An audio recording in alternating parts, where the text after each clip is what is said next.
Olá, salve, salve, muito bom dia. Estamos começando por aqui mais um Jovem Pan Morning Show. Nossa revista radiofônica que traz informação, prestação de serviço, entretenimento, tudo isso no papo dessa quinta, dia 30 de agosto de 2018.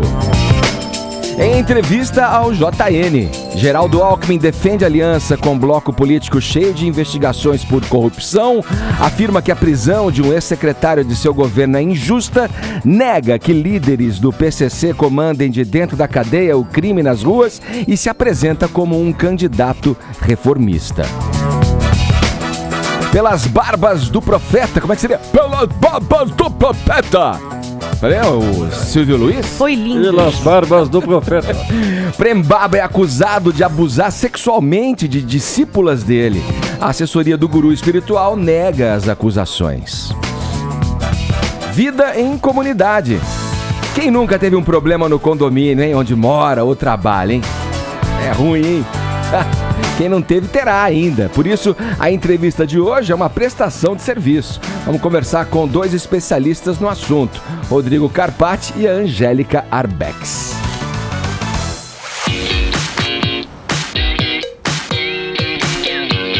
Esses são os destaques do Morning Show que está apenas começando. Muito bom dia, Paulinha. Bom dia, senhor Edgar. Vamos lá para a nossa hashtag de hoje. Olha, hoje eu tenho certeza que a gente vai para os assuntos mais comentados do Twitter com a hashtag treta no condomínio, né, Edgar? Porque quem nunca passou por uma pequena confusão com o seu vizinho? Acho que você. Eu já passei. Você é gente boa. Mas aquela coisa do som numa hora errada, talvez um pouco tarde, andar de sapato muito cedo da manhã, tem gente que reclama disso, Edgar, é cada reclamação maravilhosa, e eu até me informei de uma coisa que eu nunca soube. Sabe o que dá mais errado em condomínio nessa vida? São os 5 Cs. Ah, tem isso, é? Cão, carro, criança, cano e calote. Que maravilhoso. Eu nunca soube disso, achei muito maravilhoso, estou concordando, mas quero saber das suas tretas de condomínio, quais os problemas que vocês enfrentam, não é verdade? Hashtag treta no condomínio, se a gente for para os assuntos mais comentados do Brasil, vale prêmio para vocês. E claro, vocês podem comentar o programa através da nossa tag e fazer parte da nossa transmissão no YouTube, Ed. Boa, e aqui pelo WhatsApp também a tua interação é nesse tema, hein? 11 931 7009, mande mensagens em vídeo, grave direitinho aí com o celular na horizontal, né? Se vai mandar do carro, estacione o seu automóvel antes de começar a gravação, beleza? A pergunta é a seguinte, né? Conta aí pra gente, né? Pergunta não, um pedido que eu lhe faço, querido ouvinte, querido telespectador. Conta pra gente sobre alguma treta que já rolou com você no condomínio, ou alguma coisa que você testemunhou, presenciou ali. Divida com a gente. 11 931 17 1009. Se você é um condômino exemplar e quer aí tirar dúvidas também, né, com os nossos especialistas, é só mandar uma pergunta também pelo WhatsApp, no mesmo número, 11 931 17 1009. No mais, você pode nos acompanhar pelo aplicativo da Jovem Pan, também pelo nosso portal jovempanfm.com.br, pelo nosso canal youtube.com/morningshowjp e nas mídias sociais, estamos no Instagram e no Facebook, conteúdo extra por lá, passe pela nossa página, deixe o seu joinha que a gente fica bem felizão. Todos convidados a passarem a próxima hora e meia colados na Pan, porque o Morning tá apenas começando.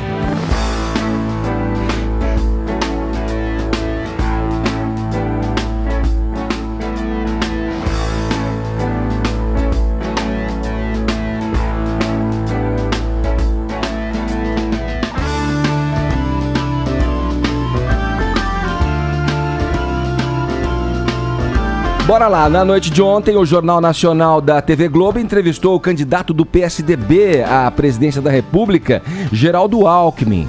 Já foram entrevistados pelo programa Ciro Gomes e Jair Bolsonaro. Os dois já passaram pela sabatina do Jornal Nacional. Ontem o Tucano, né, teve a sua vez. O terceiro, então, sabatinado por William Bonner e Renata Vasconcelos. Vamos para um resumão, Caio, sobre essa entrevista que o Geraldo Alckmin concedeu ao Jornal Nacional. Vamos lá. Vamos lá, eu vou fazer um resumão, fazendo um paralelo com a entrevista. Bom dia pra você, bom dia. Desculpa a minha indelicadeza, bom dia pra todo mundo que nos ouve. Fazendo um paralelo com a entrevista do Bolsonaro, que foi a entrevista anterior e foi uma entrevista que, ao meu ver, eu acho que pelos números também da internet, não me deixam mentir, das 3. A do Alckmin foi totalmente o oposto, porque a do Bolsonaro foi uma entrevista bastante combativa, bastante enérgica. Sim. E a do Alckmin foi bem flat.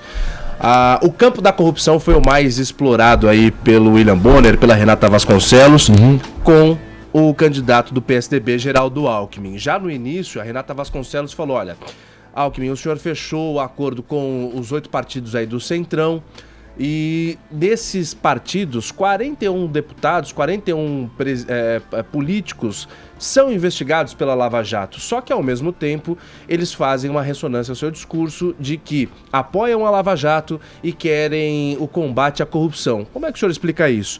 Ele falou que em todos os partidos há boas pessoas, há bons blocos, e ele já recorreu logo à vice dele escolhida recentemente, a senadora Ana Amélia, pelo PP. O PP é um dos partidos que mais estão enrolados na Lava Jato, mais tem gente que responde a processos na Lava Jato, mas em contrapartida tem a Ana Amélia. Para você ter uma ideia, a Ana Amélia, assim como o Bolsonaro, foi mencionada pelo doleiro Alberto Youssef no processo da Lava Jato, nas delações premiadas, como um dos únicos 3 políticos de que não recorreram a dinheiro sujo da Petrobras. Então ela é uma figura ilibada, mesmo estando no PP, que é um partido bastante enrolado. O Alckmin foi falando isso para justificar de que não pode se generalizar toda a coisa. Ainda no campo da corrupção, ele foi questionado sobre o Aécio Neves e o Eduardo Azeredo. Eduardo Azeredo, o ex-governador de Minas Gerais, ex-prefeito de Belo Horizonte, que foi o primeiro preso, em maio ainda desse ano, no chamado escândalo Mensalão Tucano, e o Aécio Neves, que tem tudo que pesa nas costas dele. Ele foi questionado, bom, o senhor já é presidente do PSDB e ainda não pediu a expulsão dos dois? Aí ele falou, olha, é o seguinte, a justiça está tomando as providências. O Eduardo Azeredo não foi expulso porque está preso, mas ele já não volta mais, ele já está muito afastado. Que ele vai pedir pra sair. Porque já não tem mais cabimento ele continuar. Quanto a Aécio Neves, ainda não há uma condenação contra ele. Foi o que o Alckmin usou aí para justificar. Falou-se também sobre o Laurence Casagrande, que também está preso desde junho, era diretor da Dersa, na construção do Rodoanel. Para você que está fora de São Paulo, o Rodoanel São Paulo está num miolo, como se fosse uma gema de um ovo, e tudo que está ao redor é uma rodovia que liga todas as rodovias que ligam a essa gema, como se fosse um anel. Alguns trechos já foram cumpridos.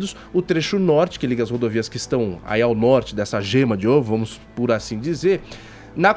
Durante a construção, descobriu-se uma camada grande de rocha.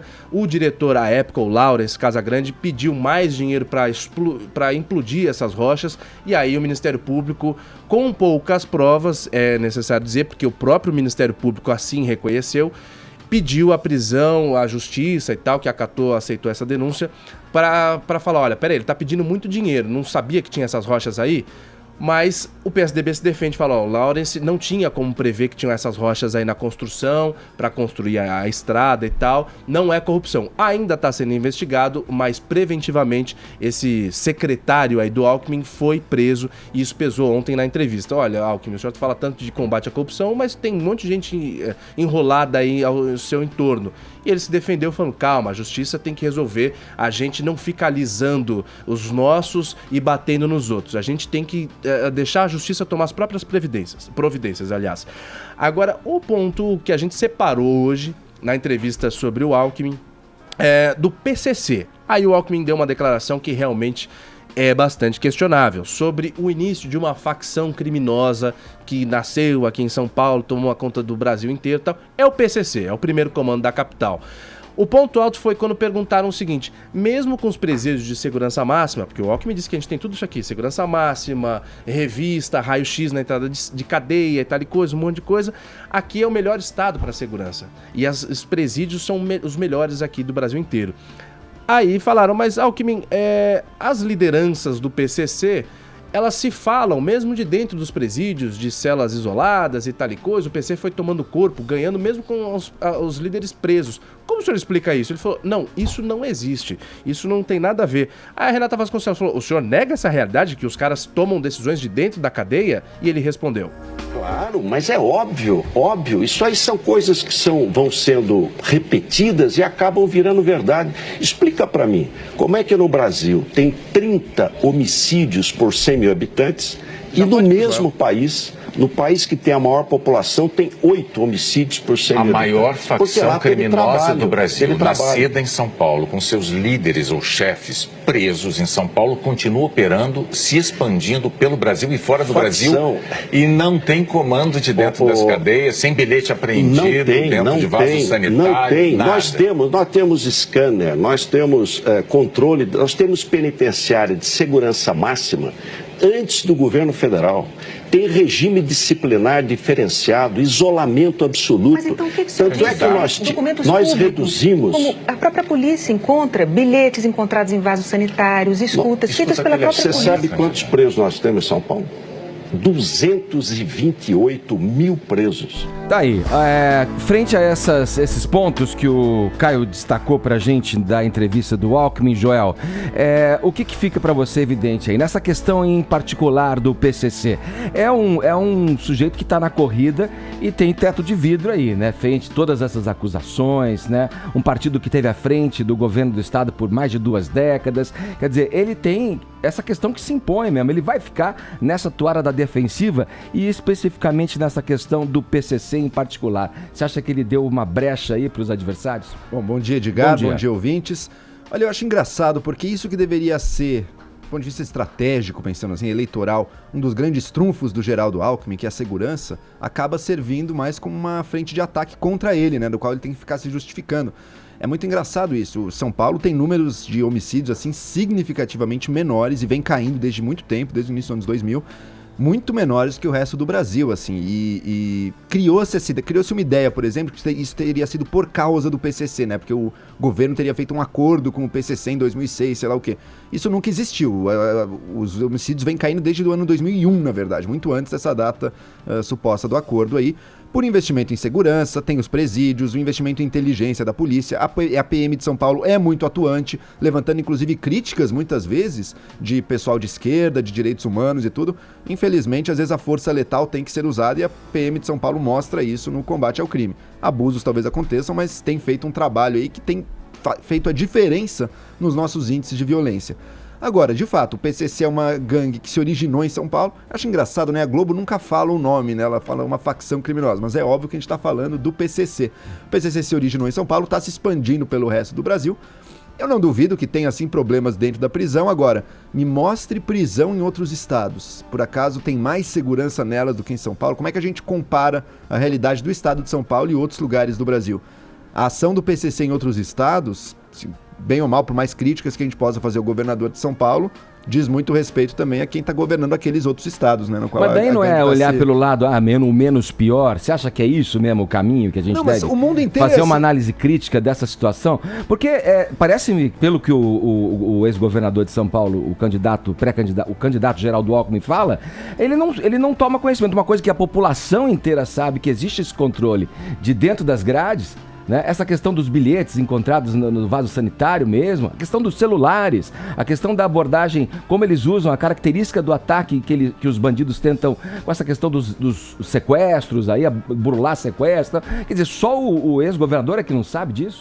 Daí tem que ver bem, né, Edgar? Tem que ver bem como é que é feito isso, qual o grau de comunicação que os presos e os líderes do PCC que estão presos estão tendo com o resto, como é que são as lideranças que não estão presas do PCC. Tem que ver isso direito. Eu não duvido que exista alguma comunicação, não seja zero, eu não acredito que seja zero, mas mesmo assim tem que ver qual o grau disso. E outra, uma coisa é o nosso mundo ideal, como a gente gostaria que o Brasil fosse. Nossa, um sistema de educação da Suíça, da Finlândia, sei lá, uma segurança do Japão, não sei o quê.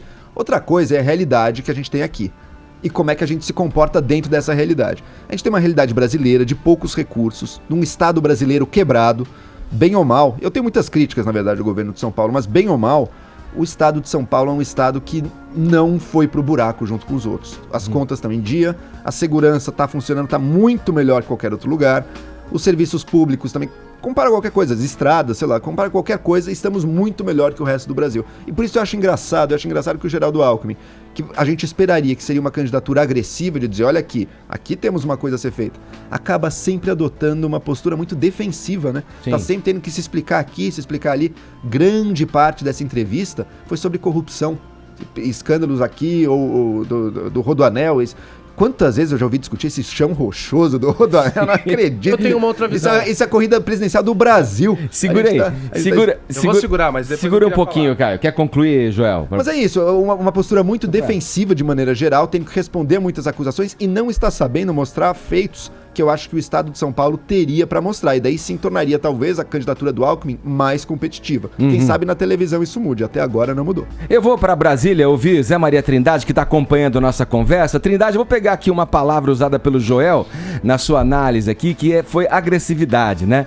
De que se esperava e que o Alckmin poderia ter uma postura mais agressiva, mas observando também a entrevista, o Trindade, ele focou ali e mirou um certo eleitorado afeito aí ao candidato Jair Bolsonaro. O que você tem a dizer pra gente a esse respeito e se você detectou também essa estratégia na maneira de se comunicar do Alckmin? Bom dia. Pois é. Bom dia a todos. Logo no início a gente falava sobre a postura dos entrevistadores, né, nessa série de entrevistas, e a postura está sendo a mesma, né, eles partem para cima. E é assim o novo paradigma e deve ser assim a nova postura jornalística. Essa é a indicação, partir para cima mesmo. Agora, Edgar, eu vi um candidato encurralado, ele, como disse o João muito bem, né, que teria como defesa a sua gestão, acabou sendo vítima da própria gestão, só que Geraldo Alckmin é racional e esta é uma eleição emocional. Ele não consegue falar a língua do povo, ele fala uma frase com 5 siglas, ninguém entende exatamente o que ele fala. Então, essa é a dificuldade dele. E ele, encurralado, tentando explicar, ficou preso ali à defesa e não conseguiu deslanchar, não conseguiu fazer uma defesa que é óbvia, mostrar o quadro de segurança econômica que tem São Paulo. Os estados estão atrasando os salários, né? São Paulo é um dos raros estados do país em que está no azul, São Paulo. Então ele não conseguiu mostrar isso, não conseguiu na área de segurança dizer que se mede segurança não é pelo número de crimes, mas o número de crimes relacionados ao número de habitantes. Ele não conseguiu mostrar isso. Então, ele foi encurralado, ficou muito mal e foi o pior até hoje das entrevistas no Jornal Nacional. Ele não sabia nem sobre a inauguração de metrô que está para acontecer e ele não tinha noção. Foi mal informado ou não soube se explicar. O certo é que ele foi encurralado e ficou muito difícil de explicar ali. Agora, o que pesou mesmo naquela história de ideia de que ele se aliou a corruptos e a partidos que têm explicar para ganhar esse tempo de TV. Vocês me permitam discordar, acho que até é saudável para o debate, cada um tem do seu ponto de vista diferente um do outro e assim que se soma uma grande conversa e forma uma ideia. Eu vou discordar do Zé Maria e até um pouco do Joel, porque o Alckmin, ele falou da data de inauguração do metrô, ele falou sexta-feira agora, ele falou do tanto de estações que ele aumentou. Sobre os homicídios por 100 mil habitantes, ele também falou, quando ele foi questionado, mas você não conseguiu baixar, os números são altíssimos. Ele falou, os especialistas dizem que o PCC é que parou de matar. Ele falou, não, como é que você me explica então? Sai de 13 mil para 3 mil por 100 mil habitantes, ele deu esse dado. E os salários em dia, ele também deixou bem claro. Ele falou, o estado de São Paulo paga rigorosamente em dia, ninguém está atrasado apesar da crise. Ele deixou claro esses 3 pontos. E eu acho que ele não tem um tom agressivo, como o Bolsonaro, por exemplo, de pegar a granada, a faca no dente e falar, vem cá, Bonner. O Alckmin, o resumo é isso mesmo. O Alckmin, ele é tão diferente que ele foi, não vou colocar calúnia a palavra, mas foi mencionado com um dado incorreto. A Renata Vasconcelos falou, olha, você é apoiado pelo partido do Collor, Fernando Collor de Mello, ele está te apoiando. Como é que o senhor explica? Eu vou lembrar aqui para os nossos telespectadores a ficha criminal do cara. Ela começou a falar e o Alckmin ali parado, olhando. Aí quando ela começou a falar por muito tempo, ele veio e falou, Renata, aí ela até foi um pouco grosseira na minha visão, me permita terminar. Aí continuou dando a ficha. Quando ela terminou, aí ele falou na calma dele, esse dado, o Collor não me apoia, e tal e coisa e tal. Já era, se fosse o Bolsonaro, já no começo ia ter falado, tá louca, o Collor não me apoia nada, coisa nenhuma, não sei o quê. Um outro exemplo que eu uso pra mostrar essa parcimônia do Alckmin foi quando ele teve um embate com o Dória no ano passado. O Dória era o pupilo dele e nitidamente estava ali numa briga e ele jogando um xadrez. É mais ou menos como aquela luta entre Muhammad Ali e o George Foreman. Todo mundo falava que o George Foreman ia ganhar porque estava com toda aquela energia e o George Foreman e o Muhammad Ali segurou, até que no fim ele que acabou ganhando. Vamos lá, Trindade, para fechar aí, uma linha. É isso mesmo, falta a Geraldo Alckmin a agressividade necessária nesta campanha eleitoral, não está nada racional, está mesmo emocionalizada. E está difícil esse discurso, mas as últimas pesquisas indicam que está tudo ali na mesma linha e está difícil prever qualquer resultado. É isso, Edgar. Obrigado, Trindade, um abraço para você, meu querido.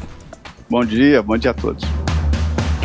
Vamos girar o assunto, vamos falar de um dos grandes gênios da história do cinema, o diretor Woody Allen, que está numa situação continua, posso dizer assim, Paulinha, numa situação complicada aí. Pelo menos não tão confortável. É o que diz o The New York Post, principalmente em relação a financiamento para novos filmes do Woody Allen, né? Não sei se vocês se lembram, mas ele tem um acordo fechado com a Amazon para 5 filmes. 2 deles já foram lançados, o Roda Gigante e agora o próximo, que deve sair ainda esse ano, A Rainy Day in New York.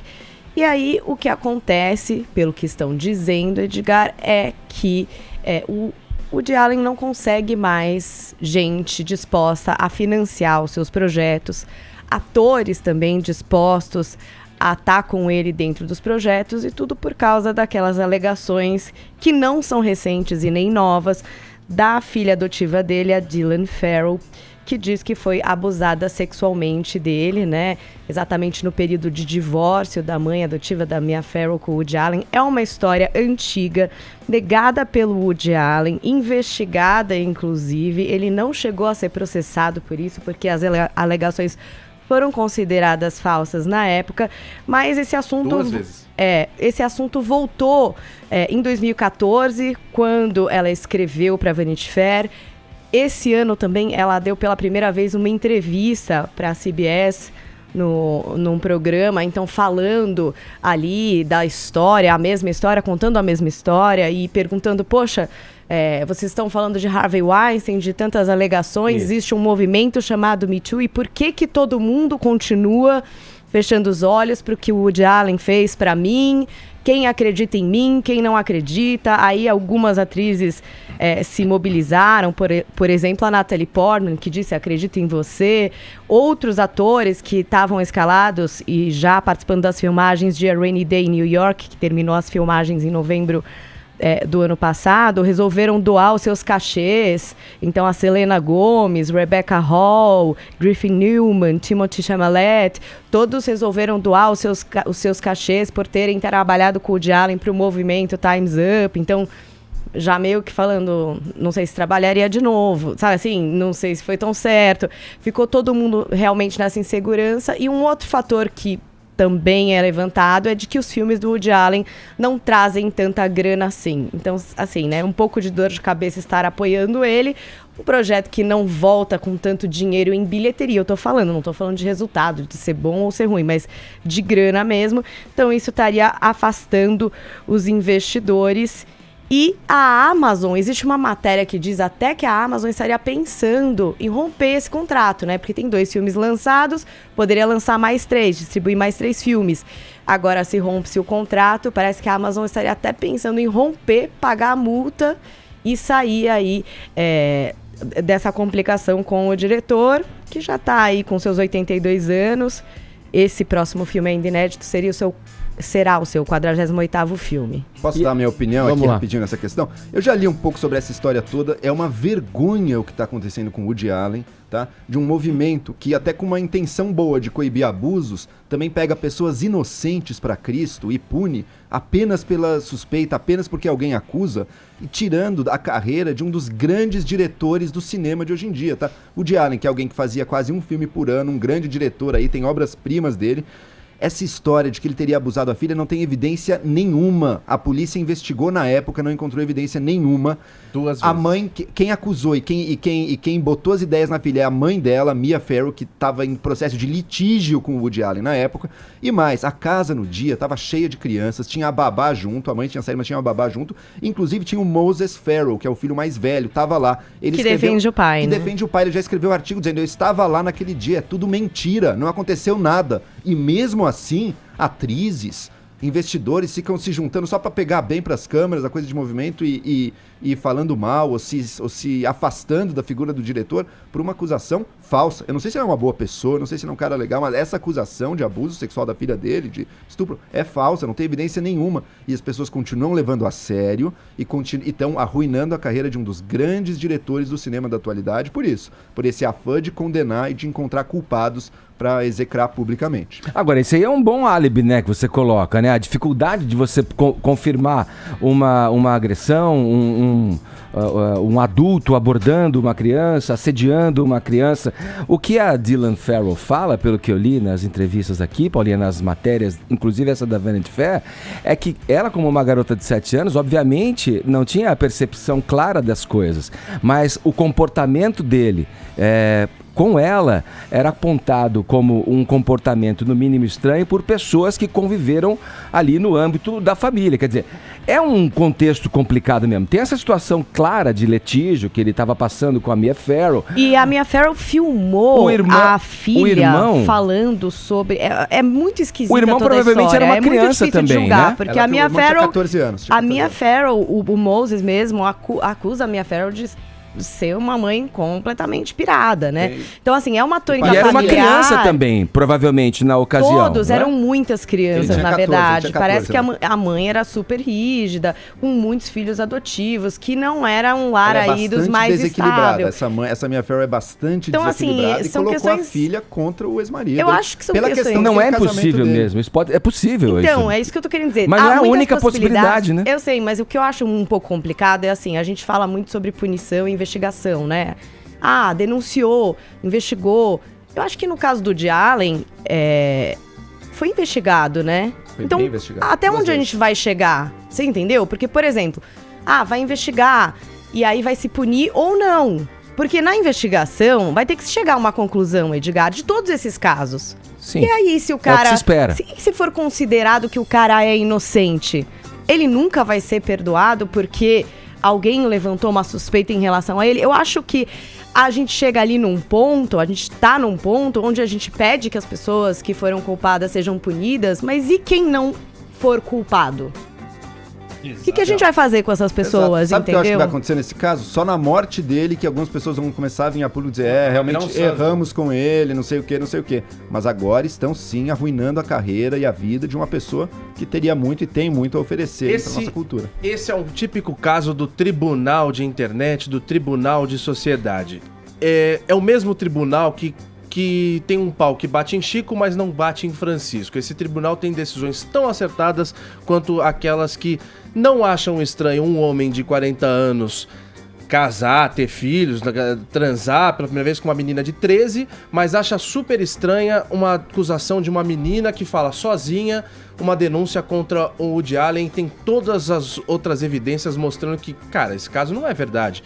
Isso daí parte da década de 1990, do começo dos anos 90, por 2 vezes a polícia foi lá, abriu um inquérito, investigou. A primeira, tem essa denúncia, vamos lá. Olha, não tem provas, vamos arquivar. A família, a menina e a Mia Farrow falou, não, tem que investigar sim, 2 anos depois. Tá bom, vamos reabrir o caso. Investigou-se, e a polícia dos Estados Unidos, eu não tô falando da polícia de Pacaraima. Aí chegou, não tem prova, vamos encerrar esse caso de novo. E aí depois volta-se no assunto, anos depois. Pô, fica enchendo o saco. Velho, não tem evidência contra o cara. É o que a gente tava falando aqui antes do... E a história é mal contada, né, Caio? Porque quando você abusa, estupra alguém, nunca é uma vez só. Nesse caso, seria uma vez, um belo dia. Ele acordou e falou... Cheio de gente em casa. Ele resolveu levar uma filha pra um quartinho pra abusar sexual. Não tem menor... E nunca mais fez isso depois também. Não tem menor cabimento, sabe? Não tem menor... Aí, só pra eu concluir minha linha de raciocínio, isso daí vai na mesma direção de movimentos Me Too, não sei o que... ele passou a mão na minha bunda. Vamos acabar com a vida dele. Encabeçados por gente que depois vem prova, mas tudo bem passar a mão de mensagem. Na bunda? Não, peraí, você entendeu, Edgar? Não, mas, Caio, você sempre coloca tudo no mesmo saco, assim, esse movimento inteiro. Não é isso. Peraí, eu vou terminar, eu não terminei minha linha de raciocínio. O negócio é o seguinte, esse movimento encabeçado pela moça lá, que tem provas contra ela, conversa telefônica, conversa com a amiga, foto dela na cama com o menor de idade, ela encabeçou o movimento. Surgiu qualquer denúncia, tá bom, peguei pesado passou a mão na minha nádega, tá bom. Ele me chamou de bonita, ele merece ter a vida dele acabada. Aí depois surgiu um monte de prova, essa tem prova. E aí eu não tô querendo ir contra mim mesmo, porque eu também acho que a mulher, o que ela fez ali é contra a lei dos Estados Unidos e tal, mas eu acho que o menino não foi uma vítima. Então, a partir do momento que surge uma denúncia, vamos apurar, ok, vamos apurar. Mas não é porque surgiu uma denúncia, vamos acabar com a vida do cara e tal e coisa. Ele não foi vítima porque ele é menino? É isso? Porque é o menino? Pô, Edgar, você tá querendo Não, dizer você tá falando eu do... foi vítima porque ele aparece nas fotos sorrindo, deitado na cama, ele tava com cara de vítima? Não, homem tem mas ereção deixa eu falar sendo só vítima, uma sendo coisa. coagido? Pelo amor de Deus. Esse ele tá falando do caso da Eiji Argento, Eiji que teoricamente tem esse caso com esse menino, nulidade de ilegalidade. Mas a questão não é essa, Caio. Eu acho que as pessoas têm até o direito de vir e falar a respeito de assédios que sofreram. E ela ter saído com esse menino não tira o passado de que ela realmente foi estuprada pelo Harvey Weinstein. Isso aí, uma coisa não exclui a outra. Mas a questão que eu acho que é definitiva do Woody Allen é uma outra questão. É assim, tudo bem, alegou-se uma coisa, investigou-se essa coisa. Ele é inocente. E agora? Exato. Não é o mesmo caso. Você tá falando de outras coisas, de alegações que ainda não foram investigadas. Não, mas o que eu tô querendo de outro falar tipo de caso. E agora? E esse caso? Então não condene o cara desde a primeira denúncia, é isso que eu tô falando. Não você, eu tô falando nós, os seres humanos. Agora, o que a gente vai fazer com o Woody Allen? Já se investigou 500 vezes e nunca pegou nada, mas agora o cara não consegue fazer os filmes que ele tem no contrato aí com a Amazon, ele não consegue fazer mais nada, ninguém quer trabalhar com o cara, pronto, e aí? E o cara é inocente. Cadê? O que a gente vai fazer com ele agora? É isso. Vamos lá, vamos falar ainda de abusos ou supostos abusos. Discípulas estão acusando o líder espiritual Prem Baba de abuso sexual. Vini, Lá, pronto. vamos lá. Vamos explicar para quem não conhece, né? Quem que é o Prem Baba, Vini? É o Osho brasileiro, né, Edgar? Pra quem assistiu a série Weed Country na Netflix, que fez muito sucesso, né? Ele tá bom o teu inglês, hein? Você aprendeu com... Exato.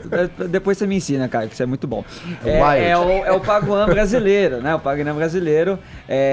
O Prem Baba aí, que é um líder espiritual, começou aí esse exercício em 2002, né? Quando ele disse que despertou para essa liderança espiritual dele, e a partir dali ele reuniu muita gente em torno dele, vendeu vários livros, tem milhões de seguidores aí pelo mundo todo, né? E ele traz as pessoas em torno dele em busca do autoconhecimento, a busca do existencialismo, da procura pelo amor, pela felicidade, enfim, né? Um líder espiritual, é um cara que está ali para aconselhar as pessoas, e era conhecido, Edgar, também como o guru dos famosos, né? Ele era seguido, teve até uma entrevista recente no Pedro Bial, dele com o Reinaldo Gianecchini, tem a Bruna Lombardi, enfim, um cara bem conceituado aí nesse... Putz, essa pecha, não sei não, se é um bom o guru dos famosos. Nesse cenário, né? Ele, na verdade, era psicólogo, né? Depois de uma lua de mel lá na Índia, ele acabou conhecendo um líder lá, e aí acabou virando esse líder religioso. Sim. Só que o que acontece, Edgar? A casa acabou caindo um pouco aí nos últimos dias para o guru brasileiro, o Prem Baba. Por quê? Dois ex-maridos de mulheres que... Discípulas do Prem Baba. do Prem Baba fizeram denúncias de que ele estaria abusando sexualmente delas. Uma das denúncias, um dos ex-maridos disse que o casal conheceu o Prem Baba em 2008, quando o casal estava passando ali por uma crise conjugal, né? Então eles começaram ali se auxiliar com o Prem Baba, e aí o Prem Baba utilizou ali do seu poder, né? das suas referências, para poder abusar sexualmente desta mulher. E aí concretamente eles é o quê, acabaram... Você sabe concretamente no que consistiu esse abuso? Relação sexual. Transaram. Tiveram uma relação sexual. O que a assessoria dele nega, mas ele admitiu que realmente teve... nega o abuso, mas ele admitiu que teve sim fala que foi essa consensual. relação sexual, que foi consensual. Agora, o que pega nessa história toda, que tem primeiro, né, tem a questão do voto de celibato, que o cara acaba fazendo, acaba colocando isso para a comunidade, mas aí ele falou que na verdade estava em torno aí de uma busca pela sexualidade dele, então fora de temporada é uma busca espiritual, no day off. Gente, dependendo do, né, ele poderia ter esses relacionamentos. Agora, o que acaba pegando pra mim, o que mais acaba pegando é que, primeiro, era uma mulher ali casada, né, que foi em busca ali de conselhos com ele, e essa denúncia de que ele teria usado do poder dele, né, para poder seduzir ela. A questão é se ele seduziu ou se ele estuprou. Seduzir é diferente, né? A mulher, digamos, a pessoa tá toda levada por aquela aura de espiritualidade e tudo. Existe sedução nesse meio, né? Não dá pra ser ingênuo nisso, mas isso não é estupro também, isso é uma coisa diferente. Nesse meio chamado planeta Terra. Né? No que pode pegar um pouco, Joel, é que o ex-marido fala que tudo começou ali com exercícios tântricos. Bom. Tudo começou com exercícios tântricos. Mas você chega então a ser... era uma prática, depois evoluiu para relações sexuais. A busca da iluminação. Mas foram várias vezes, Vini? Esse caso especificamente entre 2008 e 2010. Então foram 2 anos aí de uma relação. Um abuso surgiu agora, 2 anos. Outro caso não progrediu. Um abuso de 2 anos. Surgiu agora, Caio, por quê? E ela ia em direção a... Ela saía Esse casal, na época, acabou se separando. Eles continuaram na comunidade do Prembaba. Aí ela acabou tendo depressão, síndrome do pânico. E aí, recentemente, ela começou a fazer... uma terapia convencional, e aí que ela se deu conta de que no passado ela tinha sido abusada pelo Prembaba. E aí ela revelou isso para o ex-marido, e aí lavou-se uma roupa suja aí numa reunião que teve da comunidade, descobriu esse outro caso também. Então o Prembaba, mesmo sem admitir o abuso sexual, mas admitindo que teve a relação, ele anunciou agora um recolhimento, né, vai se ausentar um pouco aí das suas atividades. Chega a ser um clichê até, né? Essas histórias que se repetem entre líderes espirituais, né? A gente viu o Osho agora, você falou do Osho brasileiro, mas as pessoas também que vão, obviamente, são adultos, estão lá e pode ter acontecido de forma consensual a sedução, um líder espiritual, imagino eu, possa causar isso mesmo nas pessoas, pode seduzir as pessoas pelo conhecimento, pela maneira de enxergar a vida, mas o fato também que muita gente vai pra lá e fica numa situação vulnerável a um líder. Né? Tem as duas coisas, né? Tem esse uso do poder dele, uma ascensão que ele tem, uma ascendência que ele tem sobre as pessoas, por ter ali uma situação de mais poder, de mais respeito, de veneração, e tem também o desejo das pessoas que nunca é puro, assim, nossa, a gente vai numa situação, a gente tá levando um monte de hipóteses ali que com certeza existem. Sim. Eu tenho uma, só pra... Eu queria fazer esse registro. Eu acho muito chato esse tipo de assunto. Porque algumas coisas têm que ficar muito claras. Estupro é crime. E se eu não estou enganado, é crime hediondo. Tem que ser denunciado numa delegacia. Aconteceu? Eu vou esperar 8 anos e eu me recuperar da minha depressão para denunciar? Pô, peraí. Isso é um crime seríssimo. A polícia tem que estar atrás de quem é estuprador. Mas existe também uma variável disso, que é o assédio dentro de uma empresa. Ministério Público do Trabalho tá aí. Esse tipo de coisa tem que ser denunciada. Caso contrário, não tem que ficar virando uma fofoca, uma especulação. Vamos ver do lado de quem a gente fica. Se aconteceu, a polícia tem que investigar e punir como um crime. O cara é estuprador. Se aconteceu assédio em troca de favor dentro de uma empresa, Ministério Público do Trabalho tem que investigar e punir a empresa, punir o cara. Ponto, acabou. Passou disso, é blá blá blá pra alguma das partes querer se promover. Olha aí, você, querido ouvinte, pode nos acompanhar em imagens. Acesse jovempanfm.com.br, assine o nosso canal no YouTube também, que é o youtube.com/morningshowjp. Olha, a gente já tem mais de 200 mil inscritos no canal do Morning Show, só falta você, né, fazer lá a sua inscrição, clicar na sineta, né, para ser informado quando tem a nossa transmissão ao vivo, mas que você já sabe, todo dia a partir das 10 da manhã. Agora 10h41, horário de Brasília. Jovem Pan Morning Show.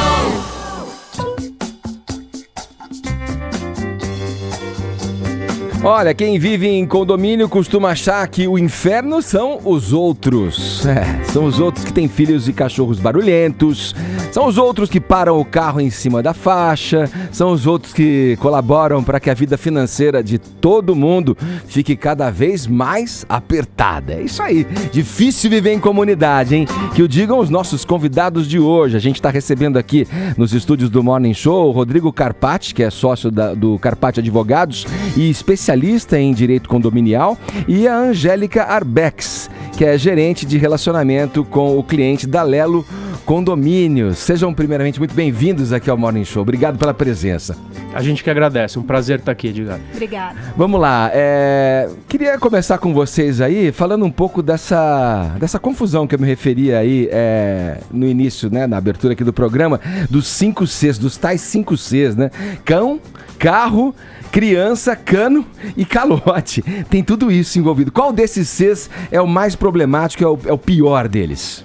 Eu acho que todos, não tem um C menos pior, porque briga é feia. A briga é feia. Se pensar em cachorros, em animais, você tem algo em torno de 130 milhões de pets no Brasil. Terceiro país com o maior número de pets.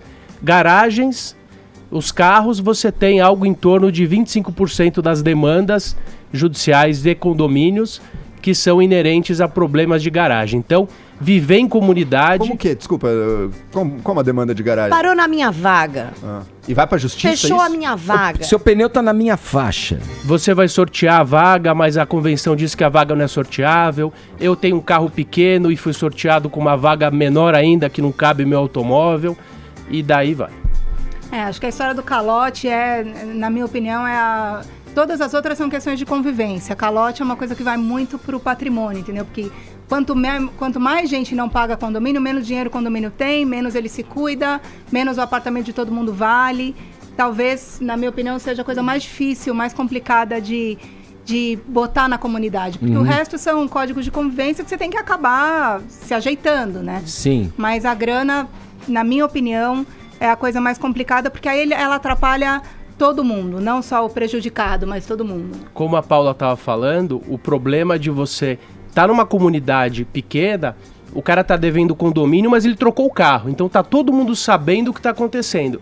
As pessoas acabam interferindo dentro da vida alheia. Então, o síndico às vezes fala, eu vou cobrar esse cara, ele trocou de carro, mas ele não sabe qual é a situação, como é que essa pessoa está vivendo, e às vezes acaba fazendo uma cobrança mais incisiva, isso acaba gerando um dano moral e é outra briga dentro do E vocês do condomínio, antes de abrir aqui para os meus colegas, fiz uma enquete rápida aqui, quem eu não sabia ainda, mas só eu e o Vini, da equipe aqui do programa, é que moramos em casa, né? Os outros moram em... uma mansão, né, Quem me dera. Quarteirão inteiro. Quem me dera. Mas assim, eu já morei em apartamento e não tive mesmo uma boa experiência, embora até considere que os meus vizinhos eram gente fina e tal, mas quando o trato era para decidir coisas ali, mesmo as pessoas mais legais geravam um certo desconforto ali, né, no coletivo ali do prédio. Você tá falando de reunião de condomínio, A minha pergunta é a seguinte, com base no que vocês disseram, vocês nessas reuniões também procuram, você falou que tem interferência e pode virar um atrito moral ali, o cara comprou carro novo, como é que tá inadimplente aqui com o condomínio?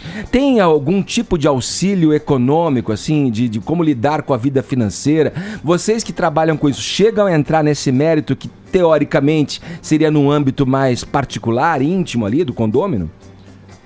Não, na verdade, assim, você estava falando que só vocês dois não moram em prédio, né? 1/3 dos paulistanos mora em condomínio já. E se você vai para a zona mais central, é mais da metade dos paulistanos moram em condomínio.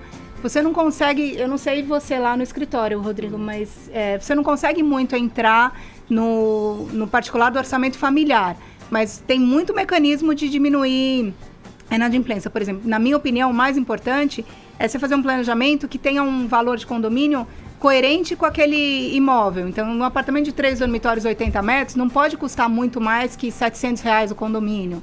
Porque se você começa a não ter planejamento, o condomínio sobe muito e baixa a capacidade das pessoas de pagarem. Então, acho que o máximo que um profissional pode fazer é isso, é viabilizar para que o valor seja de acordo com o perfil daquele... Ajustar essa equação. Pois é.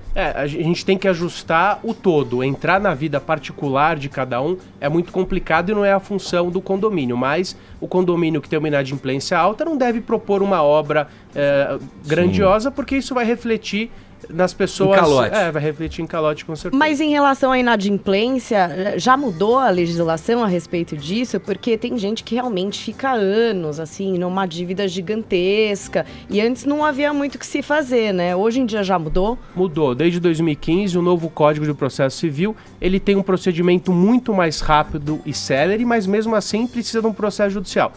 Então a pessoa acaba sendo citada para pagar a dívida em 3 dias ou nomear bens a penhora. Então isso assusta uma intimação judicial dessa forma. De qualquer forma, saiu outro dia na mídia, não lembro o veículo, que 1 em cada 10 pessoas está devendo condomínio. Então esse é um dado astronômico, é uma situação que coloca os condomínios numa situação de cheque, porque a partir do momento que você está pagando sua cota e alguém não está pagando, a Assembleia vai ter que ter uma previsão de inadimplência. Então, se você tiver 10% de devedores ali, você vai estar majorando o que você está pagando em 10%.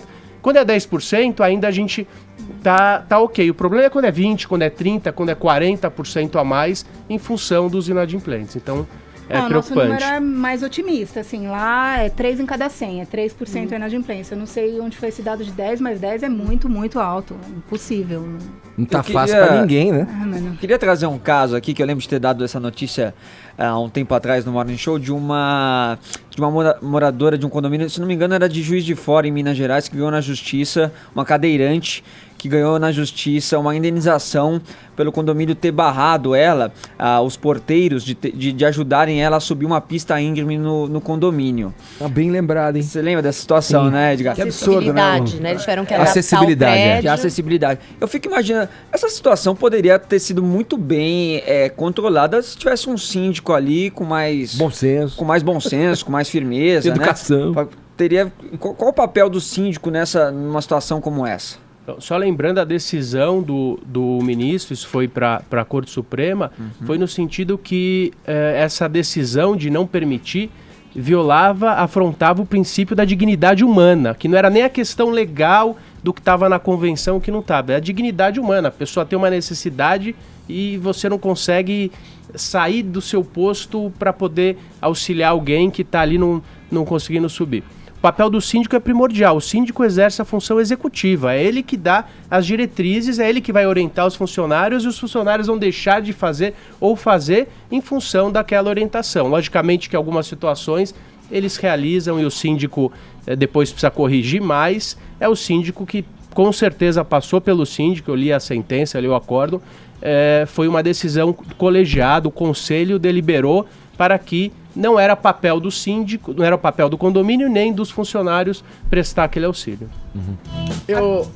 Você quer falar, Angélica? Não, vai lá. Depois eu tenho uma pergunta para vocês dois, para a Angélica e para o Rodrigo, porque a gente falou da figura do síndico e eu gostaria muito de saber até onde vai o poder do síndico, e vou mencionar 2 casos bem rápidos. No prédio em que eu moro, esses dias estava eu lá segurando as minhas cervejas baratas, esperando o elevador, eu vejo um aviso assim, mensagens via WhatsApp não serão aceitas, para falar com a síndica é só pelo e-mail tal.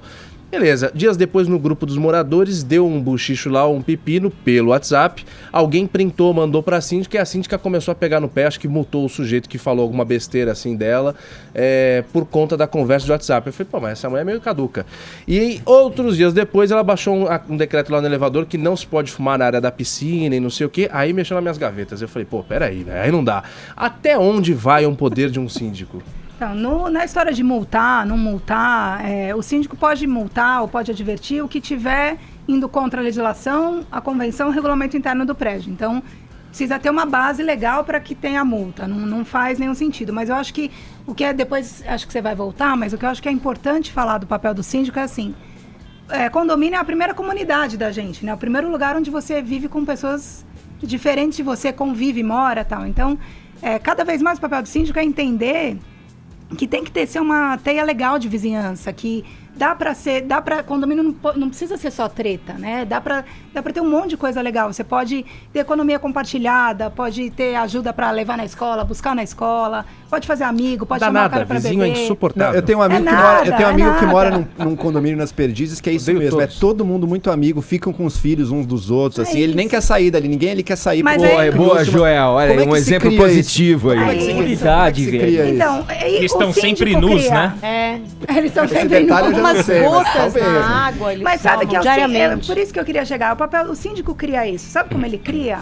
Fazendo festa, levando para a pauta não só assunto ruim, chato, ajudando a formar comissão de morador, comissão de esporte, porque você acaba olhando para a parte boa de conviver, de ter gente perto de você, entendeu? Então, acho que o papel do síndico tem que ser um papel repensado, não pode ser mais aquele papel do velhinho aposentado que dá multa se você faz barulho depois das 10.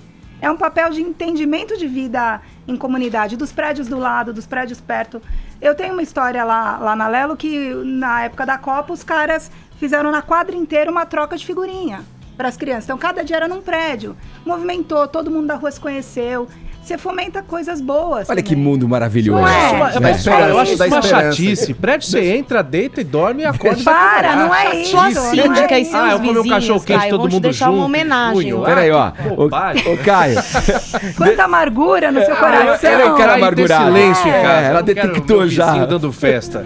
Aluga um salão de festa no centro. Imagina ele na reunião de condomínio. Imagina o Caio como vizinho, cara. Mora em casa, eu sou insuportável. Imagina o Caio como síndico. Como tem que morar na Antártica. Olha, deixa eu fazer um intervalinho aqui. A gente está conversando com o Rodrigo Carpati, que é sócio da Carpati Advogados, especialista em direito condominial, e a Angélica Arbex, que é gerente de relacionamento com o cliente da Lelo Condomínios. A gente já continua esse bate-papo, temos ainda muito a tratar, e eu quero dar uma dica aqui que eu acho que é bem oportuna para os síndicos aí, quem mora em prédio tem que estar tendo que decidir. Porque é o seguinte, ó, na hora de pintar, ninguém gosta de complicação. É aí que entra a Suvinil. Suvinil clássica, fácil de aplicar e retocar, difícil não amar. Com a Suvinil clássica você aplica e retoca sem dificuldade em até 24 horas após a última demão nas áreas internas e externas da casa. E a Suvinil não para por aí não, ela tá de cara nova, com novas embalagens e novos produtos para descomplicar sua vida e a do pintor. Vá até uma loja e conheça tudo que a Suvinil pensou para você. E não se esqueça, qualquer dúvida, fale com o seu pintor. Vai pintar? Vai de Suvinil. Agora 11 em ponto, horário de Brasília. Jovem Pan Morning Show. Jovem Pan Morning Show. Jovem Pan Morning Show.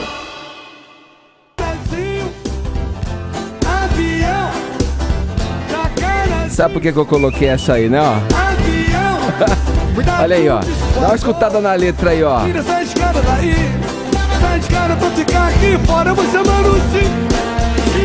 Ó, o síndico, o Tim Maia como síndico. O Tim Maia como síndico? Tim Maia como síndico. Eu nunca ia achar ele no condomínio. Seria demais. Ele não ia, né?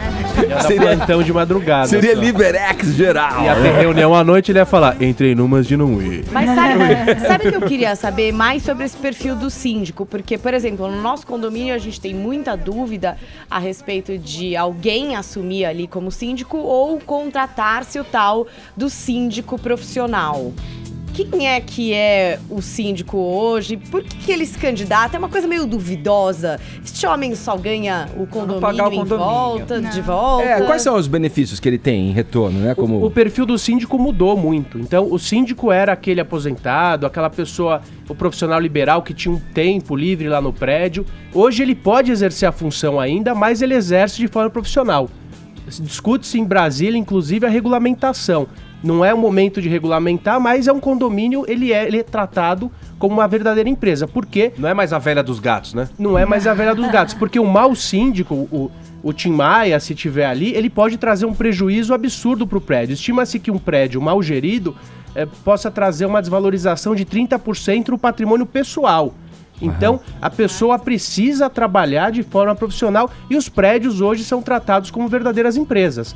É esse o caminho hoje, é o mercado sem volta. E daí surge a figura do síndico profissional, que em tese é aquela pessoa que está mais qualificada do que um simples morador, Porém, esse morador, quando quer exercer a função, e exerce muitas vezes muito bem, tem se profissionalizado. Às vezes ele não é remunerado, mas ele busca a formação para exercer com qualidade, e daí esse síndico morador acaba virando o síndico profissional, que é um mercado em expansão país afora. Pro ouvinte que chegou agora, a gente acabou de ouvir, estamos ouvindo aqui o Rodrigo Carpati, que é especialista em direito condominial, e também a Angélica Arbex, que é gerente de relacionamento com o cliente da Lelo Condomínios. A gente está falando sobre essa questão, essa relação que se impõe a quem faz a opção, ou por não ter opção, vai morar em um prédio onde tem que conviver de perto com as outras pessoas e, portanto, conviver com problemas que normalmente outras pessoas que moram em casas, tal, talvez não tenham ali, né? A gente falou aqui já um pouco da questão do calote, você falou que incide ali, né? Agora, o síndico também, ele é a primeira pessoa a que a gente pode recorrer para resolver algum problema, para dirimir qualquer questão ali, qualquer litígio dentro daquela comunidade, daquela microcomunidade, né? Como é que tem alguma estratégia para fazer isso? Vira uma espécie de júri particular, microjúri daquele ambiente, daquele... Tem várias estratégias, Edgar. E você... Primeiro, o síndico precisa ser bem assessorado. A Angélica está aqui, não me deixa mentir. Ele precisa ter uma boa administradora. Ele precisa ter um bom corpo jurídico. Ele precisa ter um bom zelador. Se ele quiser absorver tudo, ele não consegue tocar aquele condomínio. Ele não é... a gente falou aqui no começo, ele está atrelado à lei. Ele tem uma mobilidade, ele pode realizar os atos de gestão, mas ele tem um bloqueio. Ele não pode decidir nada contrário à lei, contrário à convenção, regimento interno ou às deliberações da Assembleia. Que foi o que o Caio trouxe pra gente, a questão do abuso do poder, né?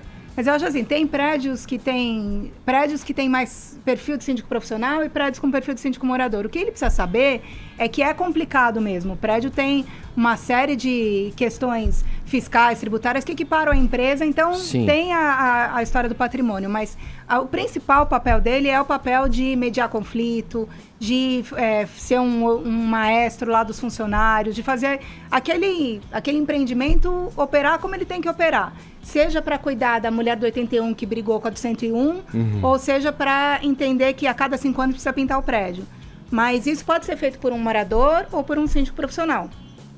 O síndico profissional aparece quando há uma ausência de assessoria, essa foi a origem. Então, a administradora não fica perto, o síndico não sabe, aí se profissionalizou e tem essa vertente que até o Rodrigo falou que é maior, tal, mas o síndico morador ainda é 90%, ainda é a maioria absoluta. Angélica, vamos conferir como é que tá a nossa hashtag. Paulinha divulgou a hashtag hoje pela manhã, treta no condomínio. Como é que tá aí, Paulinha? Isso mesmo, é uma hashtag que, claro, está entre os assuntos mais comentados do Brasil, porque o que não falta é treta no condomínio, né? Esse menino Arcon tá ficando bom, velho. Vamos conferir alguns motivos e aí fica a dica para os nossos ouvintes, né? Para não cometerem. A Natália Martins, hashtag treta no condomínio. Meu vizinho de cima deixa o celular no chão. Às 6h30 ele vibra, reverbera no meu teto e me acorda. Olha isso. Meu despertador toca mais tarde. Gente, não coloquem o celular vibrando no solo para não acordar o vizinho. Mas teto de papel também, né? Mas acontece, tem que ver os prédios teto de papel hoje em dia. Nem anda com agulha, nem liga o secador, enfim. A legislação que a BNT, que vai melhorar essa situação, é de 2013. Então eu estava num condomínio recentemente, semana passada, e um dos moradores, que era membro do conselho, ele falou assim: eu tive que ligar pro vizinho, eu falei, eu tenho uma reunião importante amanhã, você se incomoda de não beber e de não ficar andando pela casa, descansa mais cedo. Eita. Então, pra você ver onde chegam as situações. Quando o barulho vaza, né? O barulho vaza.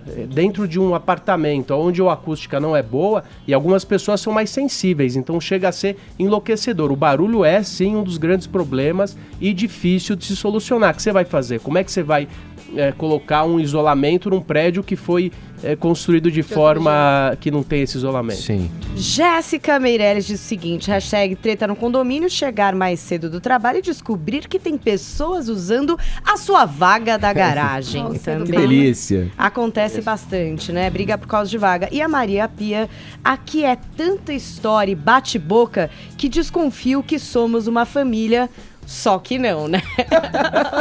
Eu tava olhando aqui no Twitter também, Paulinha, tem o Laco Costa que fala, eu sou conselheiro, vou aproveitar todas essas dicas que vocês estão dando aí pra levar pra próxima reunião, tá vendo? Eu avisei que seria um serviço de utilidade pública, que ele fala aqui, ó, quem tá devendo, quem tá inadimplente por 6 mensalidades, ele disse que com ele não tem vez, né? Vai primeiro acertar o débito antes de querer ser a voz aqui na nossa reunião. A gente convidou também a nossa audiência, nosso espectador que nos acompanha aqui pelo YouTube, pelo nosso canal no YouTube, a mandarem também comentários, né? Experiências que eles já viveram dentro desse ambiente do condomínio. Solta pra gente, por favor, Bruno.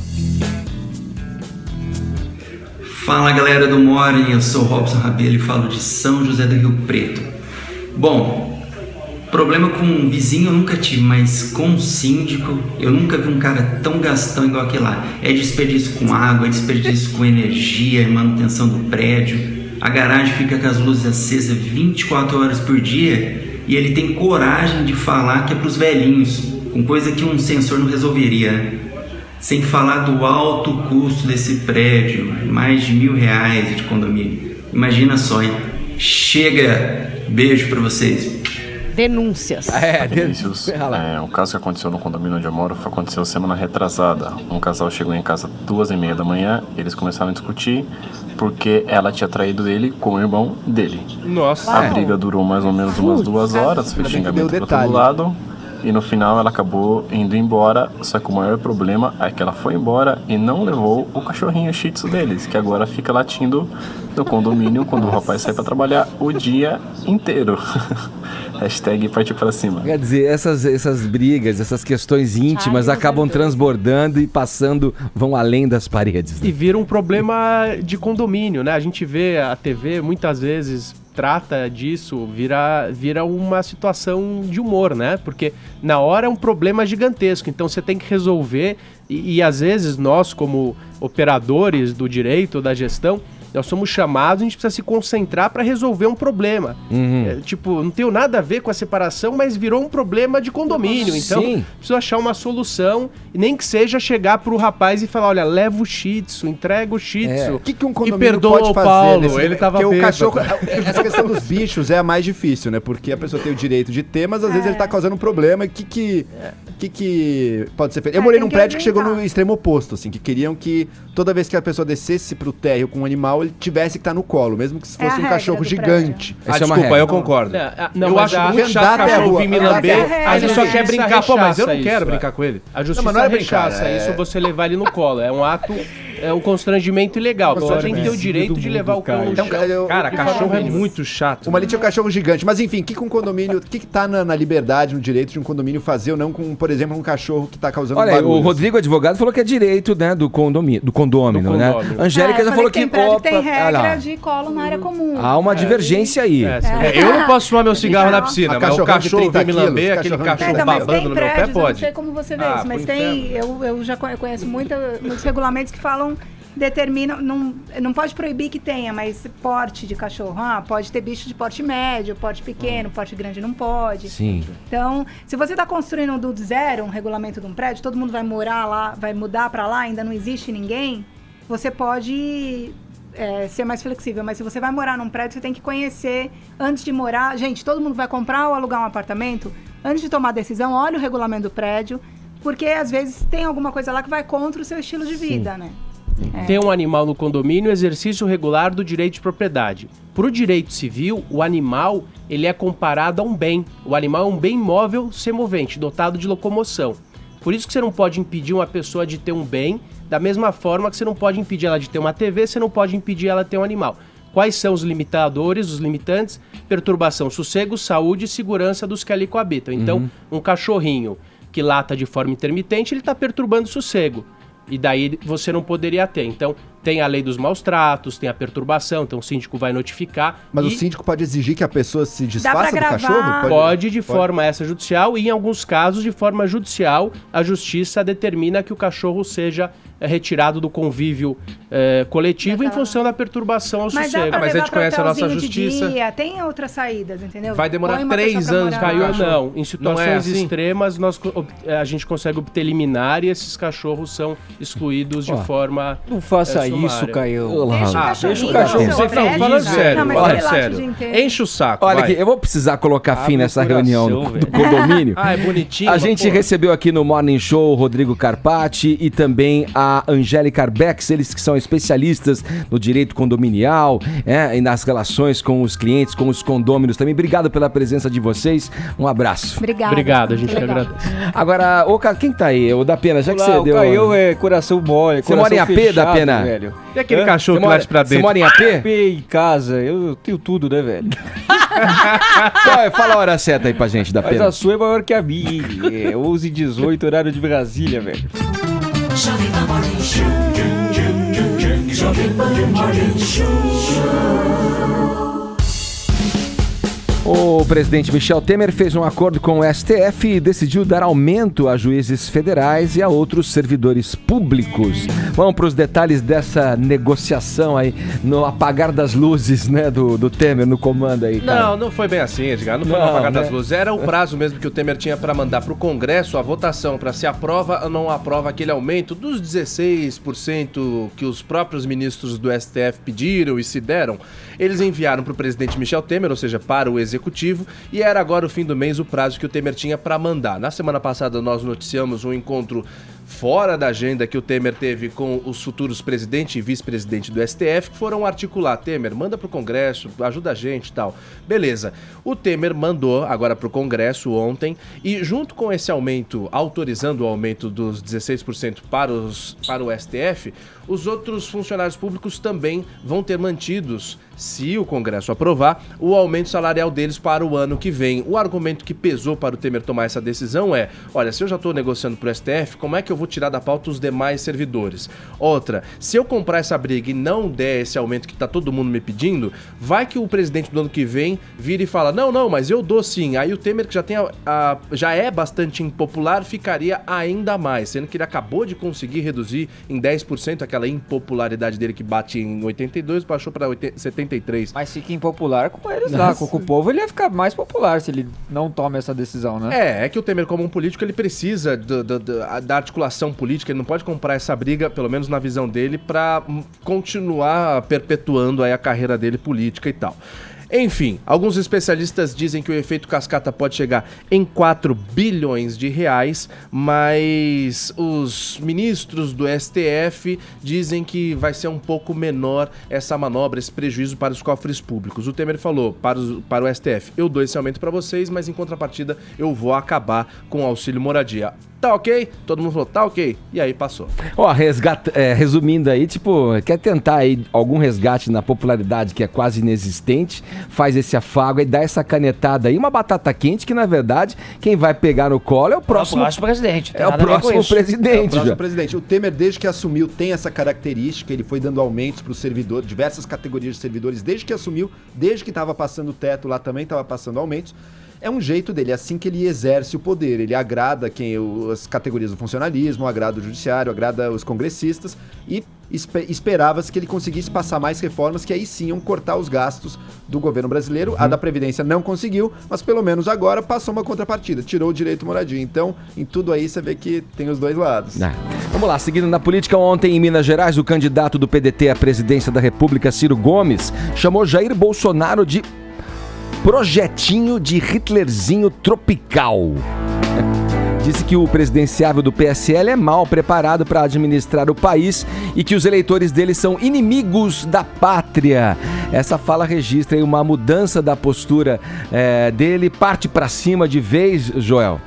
Partiu pra cima do Bolsonaro e lembrando, ele não quer roubar os eleitores do Bolsonaro, ele até falou mal dos eleitores do Bolsonaro, mas ele quer polarizar com o Bolsonaro para surgir como o nome da esquerda que consegue os votos de quem não gosta do Bolsonaro. Foi engraçado, ele chamou o Bolsonaro de projetinho de Hitler e depois ainda disse, e Hitler pelo menos era um intelectual razoável. O Bolsonaro não, ele achou que o Hitler colocou o Hitler ali como intelectual razoável. Foi uma... Dizem que o Ciro morre pela boca, né? Claro, ele não tá elogiando o Hitler aí, mas mesmo assim é uma declaração que não é das mais felizes, né? No debate ele não fala isso, né? Me chama de meu estimado Bolsonaro. Ciro, pô. Meu colega. As divergências no campo das políticas, das ideias. É isso, Ciro. Vamos lá. A gente fecha aqui o Morning Show, fechamos essa quinta-feira com as dicas de cinema. Temos várias estreias, Paulinha. Temos, Edgar, e uma especial para os pequenos que estavam super ansiosos para a chegada de Os Jovens Titãs em Ação nos cinemas. A série animada que faz muito sucesso desde 2013, quando usou uma HQ da década de 60 acrescida de humor, de muito humor, para garantir aí os ânimos da garotada. Agora migra para a telona e a gente vai ter os protagonistas, o Robin, a Ravena, a Estelar, o Mutano e o Ciborgue, numa trama que é a seguinte, Edgar. Eles observam que vários heróis da DC têm seus filmes, estão famosos, né? Estão aí ascendendo no mundo das celebridades. E por que eles não? Porque eles não têm o seu próprio filme. E aí eles vão descobrir um jeito aí de emplacar um filme para os Jovens Titãs. Quem sabe encontrar um vilão, né? Um arquirrival, pode ser uma boa estratégia. Enfim, finalmente nos cinemas, Os Jovens Titãs em Ação. Nos cinemas, porque esse é o nome completo do filme aí pra garotada. O Joel tava esperando pra levar os filhos, porque né, meu Joel? filho tava esperando o lançamento desse filme desde o mês passado. Parece que Foi adiou cancelado, um pouco aí, exatamente. ele tava ansioso. É muito engraçado o desenho, né? Eu sou um entusiasta. Já separa um dia pra ir com o menino. Olha, agora eu vou falar de 3 nacionais rapidinho. A gente tem o Candidato Honesto, já tratamos aqui com o Leandro Hassum, o Candidato Honesto 2 agora, né? Depois de preso, eleito. O candidato aí do Leandro Hassum, o João Ernesto Ribamar, vai passar por o quê? Por um impeachment, Edgar, né?